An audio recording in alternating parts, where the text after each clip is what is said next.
Welcome back. It's 7:45 if you're watching the time. It's almost time for us to say goodbye, but not without checking in on the latest developments at the Roodepoort Primary School. You'll remember the violence that erupted there with the parents hurling rocks at a passing bus that were full of school children. The bus was full of school children en route to an alternative school. And the chaos that ensued there, police officers intervening, and there were several methods to try and quell the violence there. So let's check in with the situation there.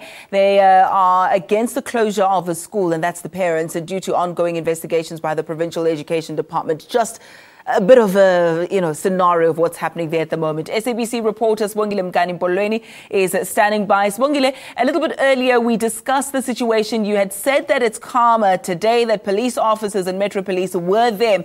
But let's take a look at some interventions by Gauteng Education MEC. He suggested that there will be some mediators, some public figures who should try and come and quell the situation. I believe the likes of the public protector as well as Ahmed Kathrada. Will you just correct me if I'm wrong, or bring us up to speed with that? Yes, it is correct, Ayanda. Those are some of the names that the MEC mentioned, saying that people in that caliber, people that are held high in society, will come and intervene tonight. There will be a meeting with the residents and the parents to talk to the parents and the residents to hear their side. MEC Lesufi said he will step aside, let the mediators take over, and from that meeting he will hear what will happen. But he's saying that he wants the issue resolved as soon as possible. We also discussed this a little bit earlier, but I think it's important in the context of this discussion as well, that the parents there, who are predominantly coloured, are now turning around and saying they're not against the principal and several other leaders because of their skin colour, because they're black, but they want the whole process overturned and started afresh. Just bring us up to speed also with regard to that. Yes, Ayanda. At first, the parents said the problem was with the appointment of the principal and the two deputies. Also to remember that the principal was appointed in 2011 and the problem only arose in 2014. And after they raised this problem, the MEC launched an investigation, an independent investigation into the process that was followed in hiring the principal and the two deputies. And that report came back saying that everything was above board and that the principal and the two deputies were appointed by the then SGB at the school. So everything was done above board. After those allegations were cleared, the same parents came back and said, no, the principal and the two deputies are now misusing funds for the school. Can the MEC investigate that? The MEC approached KPMG to investigate the finances of the school. Even that report came back clearing the principal and the teachers again. But now the parents are saying that, okay, forget the reports. We don't agree with those reports, but fine, let's forget the reports, but take these people out of the school anyway, regardless of what the reports say, but bring us other principal and another deputies. We don't mind the color now. So now they are saying it's not about the color.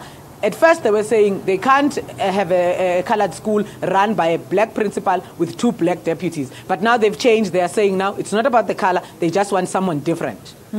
Let's speak a little bit about the press briefing that took place yesterday. The MEC saying he has had 33 meetings with some of those who are concerned here, the immediate stakeholders, the parents and the like, and that he has done everything that he could possibly do to quell the situation. Just speak to us about those meetings and what the MEC had to say.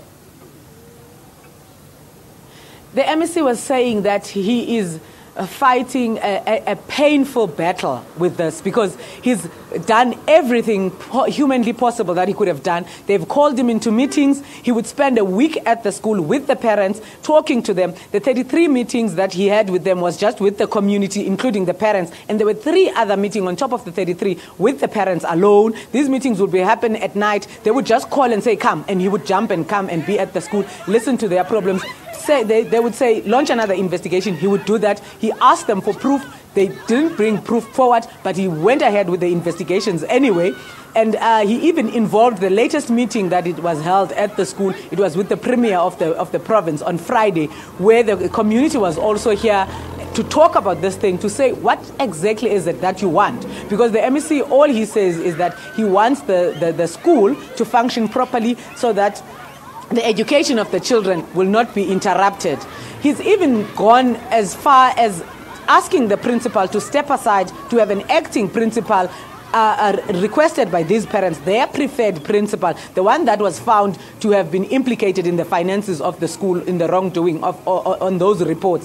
He's gone to replace this principal 3 times, and now he was saying yesterday he's willing again, because he's spoken to the union to which this principal belongs to talk to her, to ask her again to excuse herself from the position, maybe take her to the second office or to another school, just to allow this process again, because he's saying as much as there's these accusations against her and she has been cleared, she doesn't want to compromise the education of the children because of one individual. If they are saying that the principal must step aside and then they must investigate again, that's what he's willing to do. He even said he's willing to come here every day for this matter to be resolved so that the children are at school. Sibongile, the one common denominator in all this is that the children are the ones who are suffering. We just saw visuals of what ensued yesterday, and the children are going to have to go through trauma counseling over and above that as well. Were any of the young ones injured, especially when the bus was moving? They're in the bus. There are rocks that were thrown at the moving vehicle. Police did not confirm that whether there were children, but police said there were 5 people that were injured. With my own eyes, I saw 2 adults that were injured, but the community was saying that there are children that have been injured. But the MEC said, when we told him about that, he said he wants those parents to come forward, because he had also not received a report saying that there were children injured. He was apologizing as well. He was saying if there are children that have been injured, the department will take steps to help those parents and those children. And it brings back to what he was saying again, that he doesn't want the future of these children to be held at ransom by a few people who are fighting, and he doesn't want the children to be exposed to this violence that is happening here. If you remember, there's also an armed security firm that has been hired by the MEC to safeguard the school, which got weapons and stuff. That is why now the children have been taken away, because he doesn't want them to be exposed in all of this. We'll have to leave it there, unfortunately. Yes, and the children's education has also been compromised. Let's leave that there, and we'll continue to take a look at the story as and when it develops. A quick ad break. Morning Live continues on.